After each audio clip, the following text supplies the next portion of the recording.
ఓ రాత్రి అన్నం ఆడుకుంటాకి తాడేపల్లి కూడా అంతా తిరిగాను, ఎవరు అన్నం పెట్టలేదు. ఆకలి అయిపోతుంది ఎలాగని తాలూకు ఆఫీస్ ఉంది కదా తాడేపల్లి గురువులో, దాని ఎదురుకుండా కురిపి వాటలు ఉంది. ఆ కురిపి వాటల కాడికి వెళ్ళి, అయ్యా కొంచెం అన్నం ఉంటే పెడతారా అన్న. ఆయన అన్నాడు 5 రూపాయలు పెడతానన్నారు.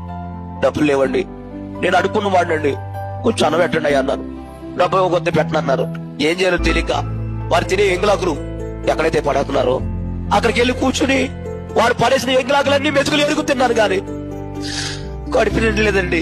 ఈ ఆకలి కోసమే కదా బ్రతికేది, మర్చిపోతే ఈ ఆకలి ఉన్నది కదండి. అక్కడి నుంచి నడుచుకుంటా ఒందిరెక్కేసి పిచ్చి పైరుడి కిందకి కాలంలో దూకి చచ్చిపోదామని పైకెక్కేశానమ్మా. చేపురోలు యోబు గారని అంటే నాకు తెలియదు. చిన్న తాడేకెళ్ళి అక్కడి నుంచి ప్రాంతం చూసుకుని వస్తున్నారంట కారులో. కారు పిచ్చి ఎక్కింది. నా తెల్లంగా వచ్చింది కారు. కారులో వచ్చి నా వైపు చూశాడంట, రే డ్రైవర్ కారు ఆపురా, నేను ఇలా తిరిగాను పడిపోదామని. ఆయన వెనకాల వచ్చి నన్ను పట్టుకుని తిప్పి కారులో ఎక్కించుకుని ఈ రాత్రి అన్నం అడుకున్నాను, ఎవరు పెట్టలేదండి. ఆకలి తట్టుకోలేక చచ్చిపోయి పైకి ఎక్కానండి.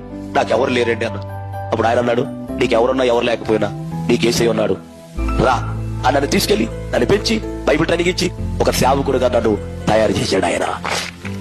అంటే నా దగ్గరికి ఎవరు వచ్చారు చెప్పాలి, ఎవరి రూపంలో చెప్పండమ్మా, సేవకుడు రూపంలో వచ్చాడు.